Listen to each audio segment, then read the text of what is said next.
أما بعد فأعوذ بالله من الشيطان الرجيم بسم الله الرحمن الرحيم قد أفلح المؤمنون الذين هم في صلاتهم خاشعون 18ویں پارے کا آغاز سورۃ المومنون سے ہو رہا ہے جو کہ مکی صورتوں میں سے ایک صورت ہے جو ہجرت سے پہلے نازل ہوئی۔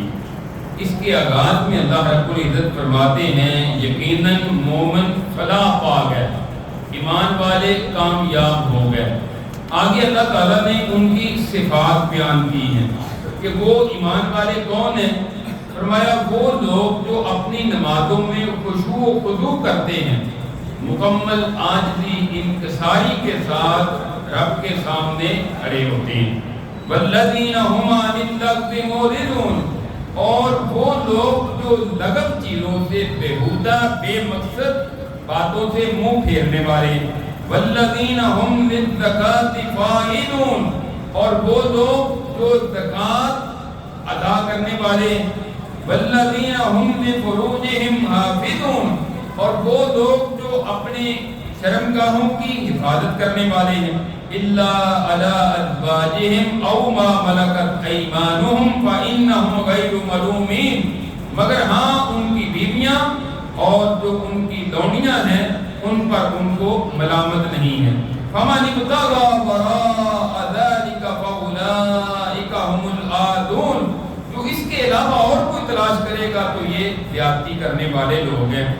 والذین هم لأماناتهم وعهدهم راعون، اور وہ لوگ جو اپنی امانتوں کی اور اپنے وعدوں کا خیال کرنے والے ہیں۔ والذین هم علی صلواتهم یحافظون، اور وہ لوگ جو اپنی نمازوں کی حفاظت کرنے والے ہیں۔ اولئک هم الوارثون الذین یرثون الفردوس هم فیہا خالدون، فرمایا یہ لوگ وارث ہیں۔ کس کے وارث؟ فردوس کے، جنت الفردوس کے یہ وارث ہیں اور اس میں ہمیشہ ہمیشہ رہیں گے۔ تو یہ خوبیاں اور یہ صفات اہل ایمان کے اندر لازمی طور پر ہونی چاہیے۔ اس کے بعد اللہ تعالیٰ فرماتے ہیں ہم نے انسان کو ایک حقیر سی مٹی سے پیدا کیا اور پھر اس کو پانی کے قطرے سے ایک خاص جگہ پر ٹھہرایا، اور پھر ہم نے اس کو پیدا کیا قطرے سے، پھر اس کو جمے ہوئے خون سے، پھر ایک گوشت کی بوٹی سے، اور پھر ہم اس کی ہڈیاں بناتے ہیں، ہڈیوں پر گوشت چڑھاتے ہیں۔ یہ سارے کا سارا نظام دیکھتے نہیں ہو کیسے اللہ رب العزت بنا رہے ہیں؟ اب بھی تمہیں اللہ پر یقین اور اللہ پر ایمان نہیں ہے؟ ہاں، ثم انکم بعد ذلک لمیتون، پھر بے شک تم سب مر جاؤ گے، کوئی زندہ نہیں رہے گا۔ ثم انکم یوم القیامت تبعثون، اور پھر تم کو قیامت کے دن اٹھایا جائے گا۔ تو قیامت کے دن اللہ رب العزت تمہیں دوبارہ اٹھائیں گے، تم سے حساب دیں گے، لہذا اس کی تیاری کرو۔ وہ اللہ جس نے تمہارے اوپر 7 آسمان اوپر نیچے پیدا کیے اور وہ اپنی مخلوق سے غافل نہیں ہے، اور ہم نے آسمان سے پانی نازل کیا ایک اندازے کے مطابق، اور پھر اس کو زمین میں ٹھہرا دیا، اور بے شک ہم نے پانی نازل کیا تو ہم اس کے لے جانے پر بھی قدرت رکھنے والے، جب چاہیں اس پانی کو لے جائیں، تم اس پر قبضہ نہیں جما سکتے۔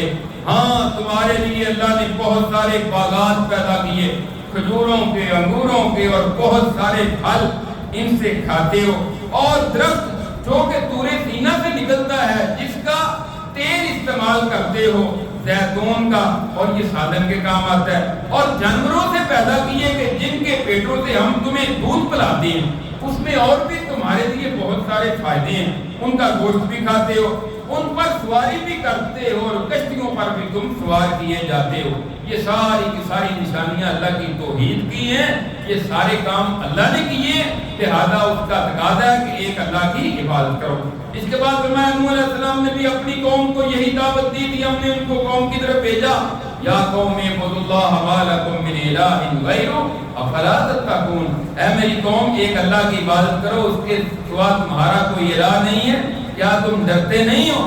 تمہیں پتہ نہیں کہ اللہ رب العزت تمہارا خالق مالک حاجت روا مشکل کشا ہے؟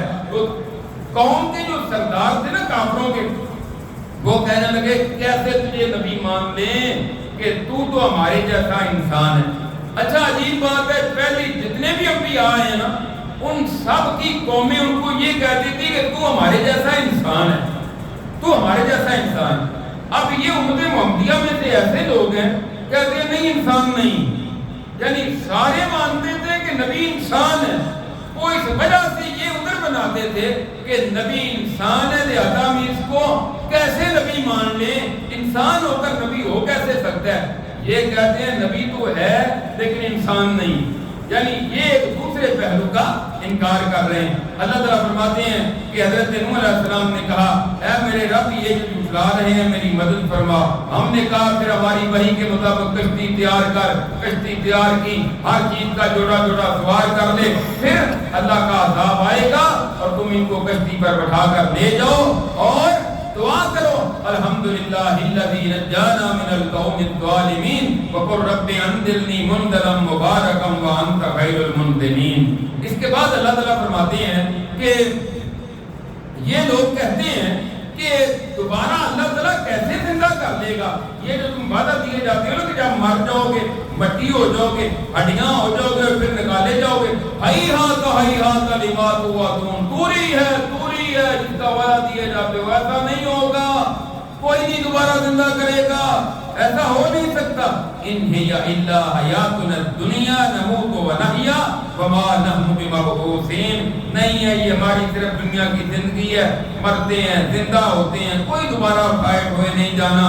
یہ جو ہے نا اللہ پر نعوذ باللہ جھوٹ باندھتا ہے، ہم اس کی بات کو نہیں مان سکتے۔ نبی دعا کرتے ہیں پھر اس قوم پر ایک زوردار چیخ آتی ہے اور ان کا خاتمہ اللہ تعالیٰ کر دیتے ہیں۔ اس کے بعد اللہ تعالیٰ نے حضرت موسیٰ علیہ السلام کا بھی ذکر کیا ہے سورہ مومنون میں، اور پھر اس کے ساتھ ساتھ اللہ تعالیٰ نے ان کے بہت سارے اعتراضات کا بھی جواب دیا ہے، اور پھر فرمایا ان سے کچھ آپ سوالات کیجئے، ان سے پوچھئے کہ کیا یہ جو زمین و آسمان ہے، جو زمین میں سب کچھ ہے، اس کو کس نے پیدا کیا ہے؟ تو یہ لوگ آپ کو یہی کہیں گے کہ اللہ نے پیدا کیا ہے۔ پھر ان سے کہہ دیجئے تم نصیحت حاصل کیوں نہیں کرتے؟ ان سے پوچھو ساتوں آسمانوں کا رب کون ہے، عرش عظیم کا رب کون ہے؟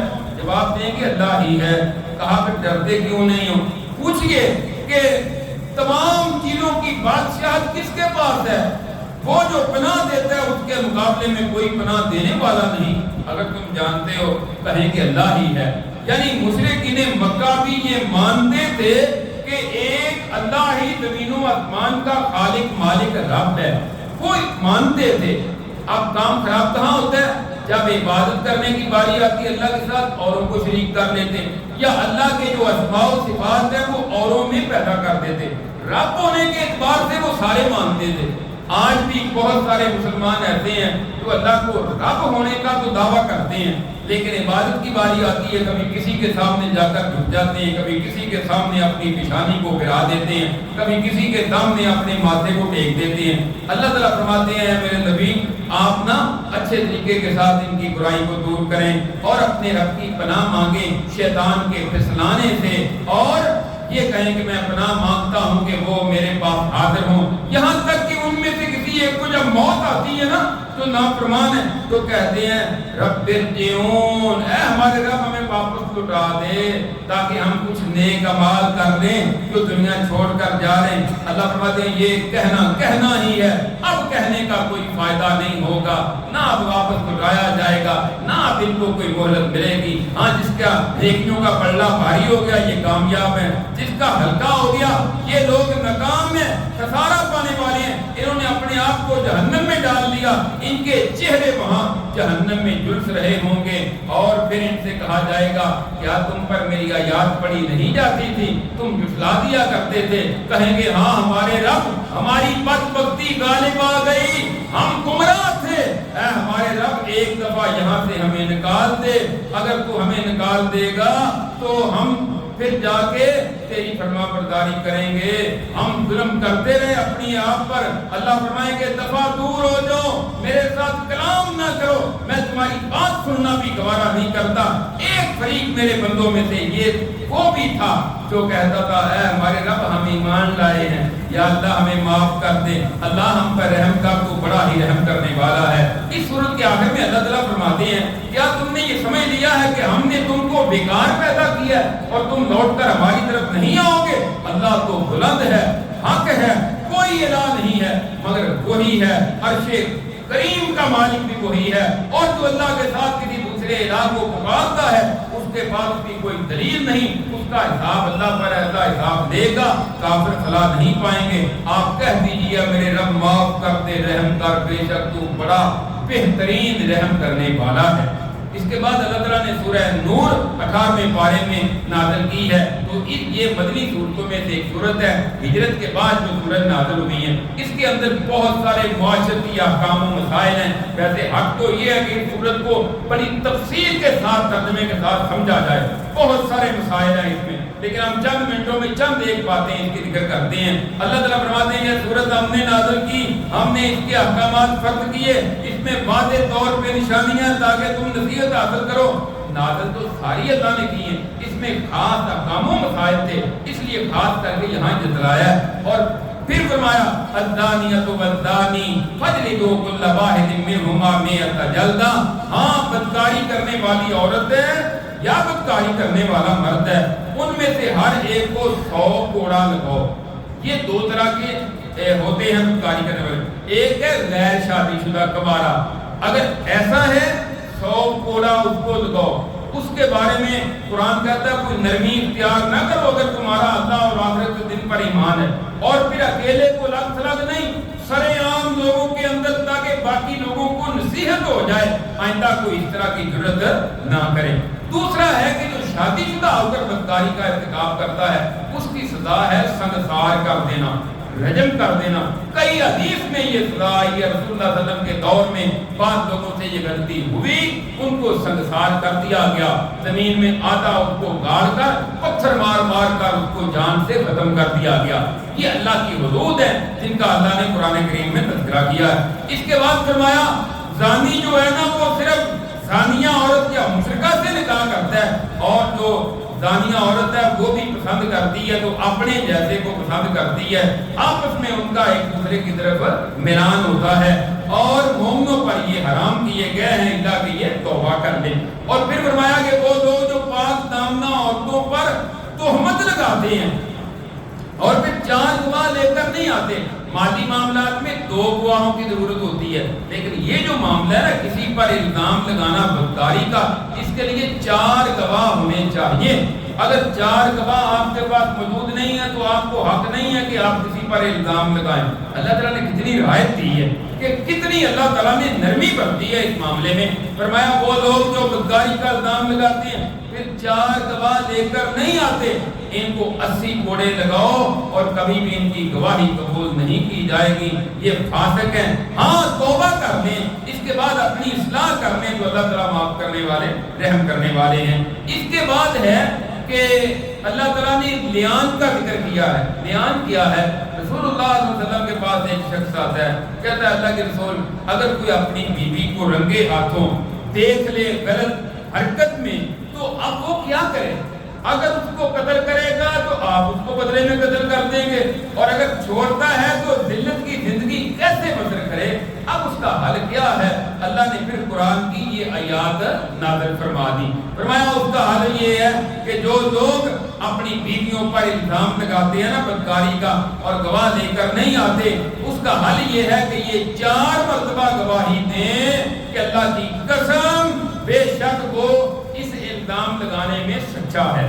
5ویں مرتبہ کہے اگر وہ جھوٹا ہے نا، جھوٹوں میں سے ہے تو اس پر اللہ کی لعنت ہو۔ اس کے بعد عورت کی سزا کو ختم کرنے کا طریقہ یہ ہے کہ وہ بھی 4 مرتبہ قسم کھائے گی اللہ کی قسم اس کا خامد جھوٹ بولنے والوں میں سے ہے، اور 5ویں مرتبہ کہے اگر وہ خامد سچوں میں سے ہے تو اس پر اللہ کا غضب ہو۔ یہ ہے لیان۔ لیان کرنے کے ساتھ دونوں کا نکاح ختم، ہمیشہ ہمیشہ کے لیے جدا ہو گیا، اب اکٹھے نہیں رہ سکتے، دونوں میں سے سزا کسی کو نہیں دی جائے گی، ان کا نکاح ختم، دوریاں ہو گئی، جدائیاں ہو گئی، اب اس کے بعد طلاق دینے کی بھی ضرورت نہیں ہے۔ یہ بیان اللہ تعالیٰ نے قرآن کریم میں اس مسئلے کا حل کے طور پر بیان کیا ہے۔ اس کے بعد واقعہ ذکر کیا ہے سیدہ عائشہ رضی اللہ تعالیٰ عنہا بیان کرتی ہیں کہ نبی کریم صلی اللہ علیہ وسلم کا معمول یہ تھا کہ آپ جب جہاد کے لیے جاتے اپنی بیویوں کے درمیان قرآن دازی کرتے، جس کا قرآن نکلتا اس کو ساتھ لے جاتے۔ یہ غزوہ بنی مستلق ہے۔ سیدہ عائشہ کہتی ہیں آپ نے قرآن نکالا تو قرآن میرا نکل آیا، جہاد کے لیے ساتھ چلے گئے، اور جب واپس آ رہے تھے یہ پردے کے احکامات نازل ہو چکے تھے، اس سے پہلے واپس آ رہے تھے، ایک جگہ قافلہ ٹھہرا، سیدہ عائشہ رضی اللہ تعالیٰ عنہا نے اپنی بہن کا ہار لیا ہوا تھا، وہ گم ہو گیا، تلاش کرنے کے لیے گئی، قضائے حاجت کے لیے گئی، اس طرح واپس آ گئی۔ مختصر یہ ہے کہ قافلہ چل پڑا، بڑا فضل کم تھا، اونٹ کا جو ہودج ہے اس کے اوپر قافلے والوں نے رکھا، صحابہ کرام نے، ان کو اندازہ ہی نہیں ہوا کہ اس کے اندر عائشہ ہے بھی یا نہیں۔ وہ واپس چل پڑا قافلہ وہاں سے۔ سیدہ عائشہ کہتی ہے میں واپس اسی جگہ آئی تو قافلہ وہاں نہیں تھا، میں پریشان ہو گئی، وہاں میں بیٹھ گئی، حتیٰ کہ مجھے نیند آ گئی، تھکاوٹ رات کی اور سفر کی مشقت، تو کہتے ہیں نیند آ گئی، میں سوئی ہوئی تھی کہ پیچھے سے ایک صحابی تھے حضرت صفوان رضی اللہ تعالیٰ عنہ، صفوان بن معطل سلمی سکمانی رضی اللہ تعالیٰ عنہ۔ اس صحابی کی ڈیوٹی تھی، صحابہ کرام میں کسی نہ کسی کی ڈیوٹی قافلے کے پیچھے ہوتی تھی تاکہ قافلے کی کوئی چیز گر جائے نا تو وہ اٹھا کر لے آئے، تو ان کی ڈیوٹی پیچھے تھی قافلے کے۔ یہ صبح دن چڑھا اور ادھر سے آئے، دیکھا کہ سیدہ عائشہ سوئی ہوئی ہیں، انہوں نے آ کے بلایا نہیں، کہتے انا للہ و انا الیہ راجعون۔ سیدہ عائشہ کہتی ہیں پردے کے احکام نازل ہونے سے پہلے انہوں نے مجھے دیکھا ہوا تھا، اس لیے پہچان لیا، انہوں نے اونٹ بٹھایا اور مجھے اس پر سوار کر دیا، کوئی بات میری نہیں ہوئی۔ دن چڑھے دوپہر کے وقت آگے جا کر قافلے کے ساتھ مل گئے منافقین، اور بالخصوص عبداللہ بن ابی رئیس المنافقین کو موقع ملا، اس نے الزام لگایا عائشہ جو ہے یہ پیچھے رہ گئی ہے، اصل میں کچھ کام غلط ہے۔ حضرت عائشہ پر الزام لگایا، اللہ کے رسول بھی بڑے پریشان ہیں، کئی دن گزر گئے، آپ کہتے ہیں عائشہ اگر کوئی غلطی ہوئی ہے اللہ سے معافی مانگ لے، کہتی ہیں رو رو کر میری کیفیت عجیب و غریب ہو گئی تھی، حتیٰ کہ پھر آپ نے مجھے میرے والدین کے گھر جانے کی اجازت دے دی، آپ نے ادھر ادھر سے پوچھا، کئی دوسروں سے، اپنی بیویوں سے اور غلاموں سے، حضرت علی سے کہ تمہارا کیا خیال ہے عائشہ کے بارے میں، کسی نے بھی منفی گواہی نہیں دی کہ اللہ کے رسول اللہ نے آپ کا نکاح عائشہ سے کیا، اور اللہ اپنے نبی کے لیے کوئی عام عورت کو تو پسند نہیں کرے گا، آپ کے لیے پاکیزہ آپ ہے، آپ کے لیے پاکیزہ بیوی اللہ نے پسند کی ہے، ایسا کیسے ہو سکتا ہے؟ بہت زیادہ پریشان۔ اس کے بعد اللہ تعالیٰ نے یہ قرآن کریم کی آیات نازل کر دی، فرمایا تمہیں تو یہ چاہیے تھا تم کہتے سبحانک ھذا بہتان عظیم، ایمان والو تمہیں یہ کہنا چاہیے تھا کہ یہ تو بہت بڑا بہتان ہے، تم اس کے کیوں نرگے میں آ گئے؟ منافقین کی چالوں کو دیکھتے ہوئے تین سچے صحابی تھے، ایک حضرت حسان رضی اللہ تعالیٰ عنہ، ایک زینب بنت جحش رضی اللہ تعالیٰ عنہا ان کی بہن تھی غالباً، اور تیسرے تھے حضرت اساسہ بن مصطح رضی اللہ تعالیٰ عنہ۔ یہ تینوں جو ہے نا یہ بھی ان کے پراپوگنڈے کا شکار ہو گئے۔ اب ان تینوں میں سے جو حضرت اساسہ بنت مصطح ہے نا، مصطح بن اساسہ رضی اللہ تعالیٰ عنہ، یہ حضرت ابو بکر صدیق رضی اللہ تعالیٰ عنہ کے خالہ زاد بہن کے بیٹے بھی تھے، رشتہ دار بھی تھے، ان کے اخراجات حضرت ابو بکر صدیق رضی اللہ عنہ افورڈ کرتے تھے، وہ غریب تھے۔ اب ان کو بڑا غصہ آیا کہ دیکھو اس نے کیا کیا، ایک تو میں ان کے ساتھ تعاون کرتا ہوں، دوسرا اس نے میری بیٹی پر الزام لگانے والوں میں یہ بھی شامل ہو گیا کہ یہ کیا ہے، تو آج کے بعد قسم کھا لی کہ میں اس کے ساتھ تعاون نہیں کروں گا، اس نے بڑی زیادتی کی ہے، بندے کو غصہ آ جاتا ہے۔ اللہ نے پھر قرآن کی آیت نازل کر دی، تم میں سے جو صاحب فضل ہے نا، جن کو اللہ نے دیا ہے، ان کو قسم نہیں کھانی چاہیے، قریبی رشتہ داروں، مسکینوں، اللہ کے راستے میں ہجرت کرنے والوں کو اپنا مال نہیں دیں گے، درگزر کرو، معاف کر دو۔ الا تحبون ان یغفر اللہ لکم، کیا تم پسند نہیں کرتے کہ اللہ تمہیں معاف کر دے؟ حضرت ابو بکر رضی اللہ عنہ کہتے ہیں کیوں نہیں ہم پسند کرتے ہیں اللہ ہمیں معاف کر دے۔ پھر فرمایا کہ وہ لوگ جو بے حیائی کو پھیلانا پسند کرتے ہیں مومنوں میں تو ان کے لیے دردناک دنیا میں ہے اور آخرت میں بھی ہے، اور تم نہیں جانتے کہ ان کی سزا کیا ہے، اللہ رب العزت ہی جانتا ہے۔ اس کے بعد فرمایا جو لوگ مومنہ پاک دامنہ اور بے خبر عورتوں پر الزام لگاتے ہیں، بدکاری کی تہمت لگاتے ہیں، دنیا اور آخرت میں ان کے لیے لعنت کی گئی ہے، ان پر ان کے لیے بہت بڑی سزا ہے۔ اس دن ان کی زبانیں، ان کے ہاتھ اور ان کے پاؤں یہ جو غلط گواہیاں دیتے ہیں اس کی وہ گواہی دیں گے۔ اس کے بعد اللہ تعالیٰ فرماتے ہیں ایمان والو اپنے گھروں کے علاوہ کسی کے گھر میں نہ جایا کرو یہاں تک کہ اجازت لے لو اور سلام کر کے گھروں میں داخل ہوا کرو۔ آداب استئذان بیان کیے، یعنی جس گھر میں تمہاری بیوی بچوں کے علاوہ کوئی بھی ہے نا، حتیٰ کہ تمہارے والدین ماں بھی ہے یا کوئی اور ہیں، تو اس میں اجازت دے کر گھر کے اندر جاؤ، گھر میں بغیر اجازت کے داخل نہیں ہونا۔ ہاں اگر تمہیں کہہ دیا تھا اجازت لینے کے کئی ایک انداز ہوتے ہیں، دروازے پہ دستک دینا، دور سے السلام علیکم کہنا، یا اس طرح کھنکھنانا کہ گھر والوں کو پتہ چل جائے کو آ رہا ہے، اور گھر میں داخل ہوتے وقت السلام علیکم کہنا، یہ شریعت نے آداب بیان کیے ہیں۔ فرمایا اگر آگے سے کوئی جواب نہ دے تو پھر تم 3 دفعہ دروازے پہ دستک دو، اگر اجازت مل جائے تو آ جاؤ، اگر نہ واپس چلے جاؤ، اور اگر گھر والے کہتے ہیں واپس چلے جاؤ تو واپس چلے جاؤ، یہی تمہارے لیے بہتر ہے۔ اس کے بعد فرمایا مومنوں کو کہہ دیجیے اپنی نظریں جھکا کے رکھیں، اپنی شرمگاہوں کی حفاظت کریں، یہ ان کے لیے بہتر ہے۔ مومنہ عورتوں کو بھی کہہ دیجیے اپنی نظریں نیچی رکھیں، اپنی شرمگاہوں کی حفاظت کریں۔ ہاں ہاں ان کے لیے حجاب کی پابندی صرف ان کے اپنے باپ سے، اپنے اسی طرح اپنے بیٹوں سے، اپنے اور اپنے خامد کے باپ سے، اپنے بھائیوں سے، اپنے بھتیجوں سے، بھانجوں سے، اور عورتیں جو اپنی ہیں، اور غلاموں سے، لونڈیوں سے، اور چھوٹے جو بچے ہیں جو بھی عورتوں کے مسائل کو نہیں جانتے، ان سے وہ حجاب نہیں کریں گی۔ صدر تو ہر ایک سے ہی لازمی اور ضروری ہے ڈھانپنا، اور تو چلتے پھرتے اپنے پاؤں میں اس طرح کے کنگن نہ پہنو کہ لوگ تمہاری طرف متوجہ ہو جائیں۔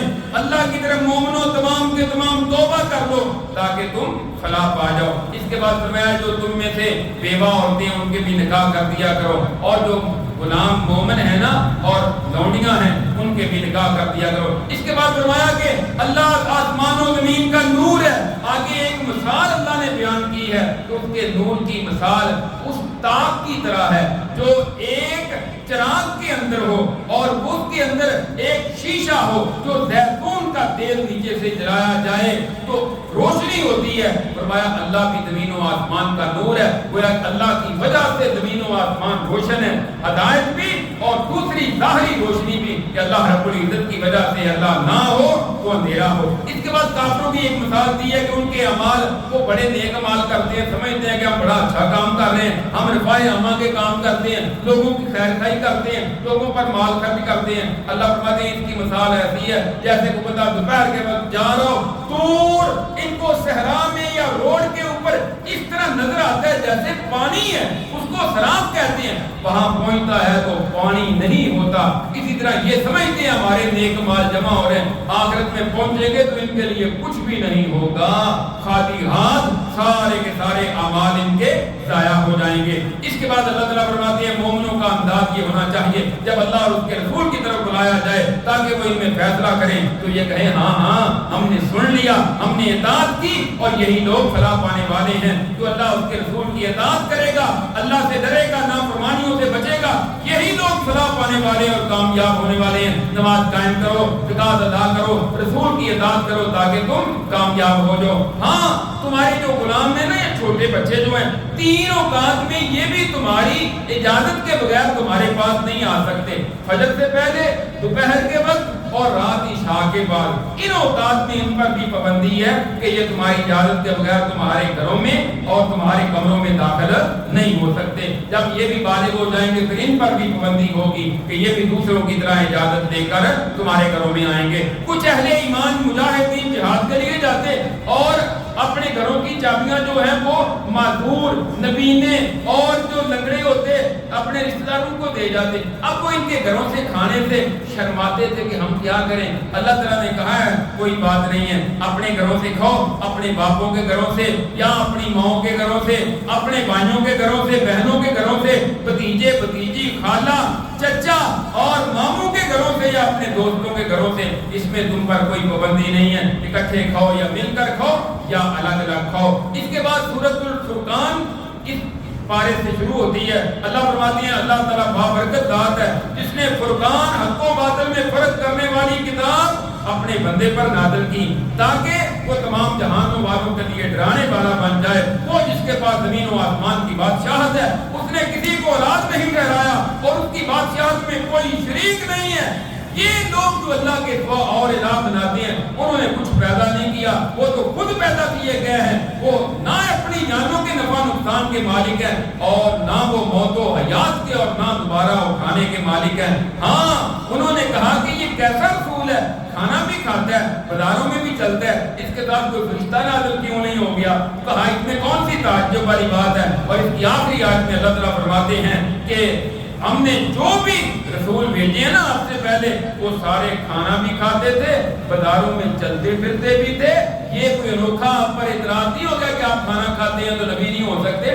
سارے رسول ہی کھانا کھاتے تھے اور سارے بازاروں میں چلتے پھرتے تھے. اس لہٰذا کافروں کا یہ اعتراض کوئی اہمیت نہیں رکھتا. اللہ رب العزت سے دعا ہے کہ اللہ تعالیٰ ہمیں کتاب و سنت پر عمل کرنے کی توفیق عطا فرمائے. آخر دعوانا الحمدللہ رب العالمین.